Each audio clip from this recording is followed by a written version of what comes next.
welcome to Parenting Together. In this session, we're going to talk about the first years, the importance of the critical first years of life, particularly the first 3 years. Forming a secure attachment between a child and a parent is the most important task of the first year of life. It's critical that children get a start and become secure in their relationship with their parent. Children come into the world in a condition of complete dependence. They cannot operate as independent, self-sufficient agents unless their parents give up most of their own independence and freedom for years. If you don't allow your children to hinder your work and play at all, and if you only get to your children when it doesn't inconvenience you, your children will grow up physically only. In all sorts of other ways, they will remain emotionally needy, troubled, and overdependent. You see, the first 3 years are critical in terms of the child's brain development. We've certainly been learning this over the last few decades, that it's just so critical that we pay attention to this, because the child's development occurs mainly in the first 3 years of life in terms of their brains. Newborn's brain is about 25% of its approximate adult weight. But by age 3, it has grown dramatically by producing billions of cells and hundreds of trillions of connections on what are known as synapses, which are the connections between these cells. Early years research has shown that 75% of a brain development occurs in the first 3 years of life. So that's a lot. The brain is most flexible in the first 3 years. In other words, it's like a sponge. It can absorb things very, very easily, and it does absorb things very, very easily, and they remain in the brain for the rest of a person's life. 2/3 of the brain size is achieved by the age of 2 to 3 years. So in the graph, you can see that from birth, and when we talk about the first 3 years, we're talking about from conception. So from conception to the first 2 or 3 years of a child's life, you can see that you see the development of hearing, you see the development of sight, vision, and the development of a child's emotional control, which is so critical. Its ability to regulate its emotions critically is developed in the first 3 years of life. It's after that that you see things like language develop and mathematics and ability to think critically and all those sorts of things. They come later. But it's in the first 3 years that a whole lot of things happen in the brain, particularly when you're looking at emotional control, emotional regulation, the ability of a child to respond appropriately to difficult circumstances. Most of that is formed in the first 3 years of life.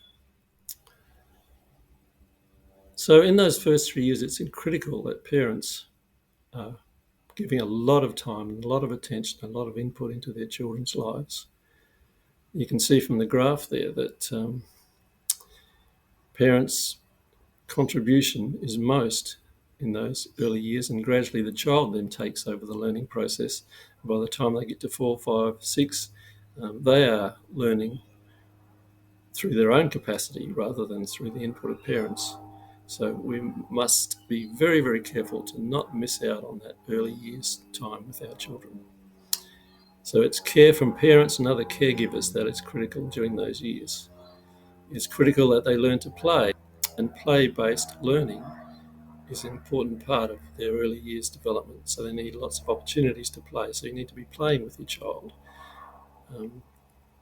They need prenatal and postnatal supports. So again, that brings out the fact that it's from conception that a child needs to be nurtured. So a mother who is pregnant needs to be very, very carefully looking after her diet and all those sorts of issues, but also emotionally to be in a situation where she is supported and is not under undue stress.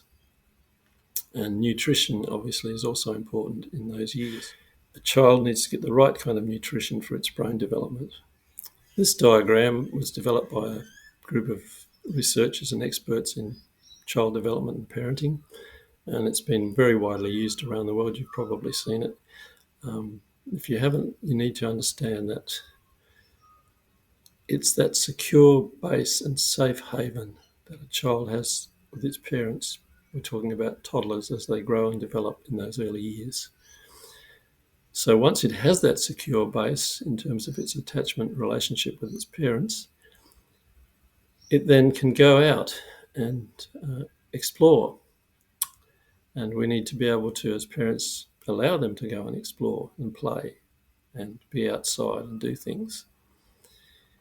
And then as they do that, we need to watch over them carefully and delight in them, enjoy when they do good things, be responsive to them, help them, and really enjoy your time with them as little babies and toddlers. But then there are times when they are getting a little bit insecure, a little bit less confident, and they need to be then welcomed back to you, to the security that you offer them at the safe haven that you have in terms of your relationship with them. So you're there to protect them, comfort them, delight in them, and help them organise their feelings. This is so critical because it's this emotional regulation of these early years that is so critical, because if we don't get that right, then children will struggle for the rest of their lives in terms of controlling and regulating their emotions. Things like anger and fear and anxiety and all those things will play a major part in their lives, a much more major part than it needs to if they're looked after and nurtured securely in the first 3 years. Now, we'll never get it totally right, obviously. No one's perfect. But it's important that we really think about this, because that is critical in terms of a child's development, that parents are available to them and able to nurture them in the first 3 years. You don't have to buy the latest flash toys and the computer with the games and all the DVDs and take them to the zoo and the circus. That's okay for special treats, but it's the normal everyday things that we do with them that they enjoy, like reading, playing in the garden, going for walks, playing on playgrounds, going out in the shed with your dad. That's the stuff that imprints heavily that we can do as dads that really makes an impact on the development of our kids.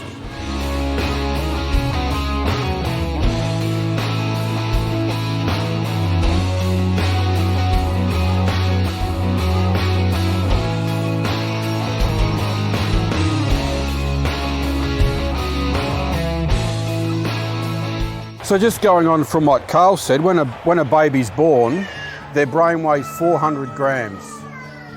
When the baby reaches 3 years of age, the brain is between 1,100 to 1,200 grams. So it triples in size. Now that can only occur by the input that parents give in to that baby. So we can feed the baby, we can clothe the baby, we can meet all the physical needs, but unless we're meeting those emotional needs for the baby, that baby's brain is not going to develop.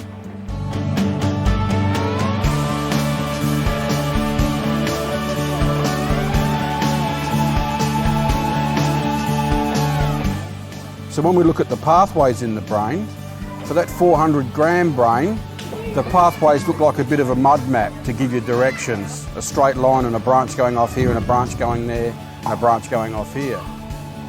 If we are there for our baby and we are nurturing our child and we are emotionally there for our child, that mud map develops to look like the central business district of Adelaide. There's highways, there's lanes, there's roads, there's path, there's passengers, and that's because of the input we as parents, in particular we as dads, give to our children. 1, 2, 3, go!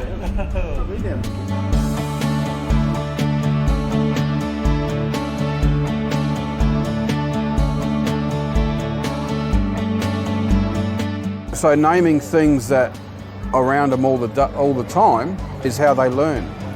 So, apple, slippery dip, swing, naming things that they see and do. And asking them to repeat it as well. Yep, and doing that right from the early age. So reading from your kids, before they're even born, reading to your kids while they're still in the womb. The child gets to learn your dad's voice, they learn to hear words, they learn how to communicate. Talking to them when they're born straight away, right up to the time that they can talk, is all good information that makes that brain grow and develop. Yeah,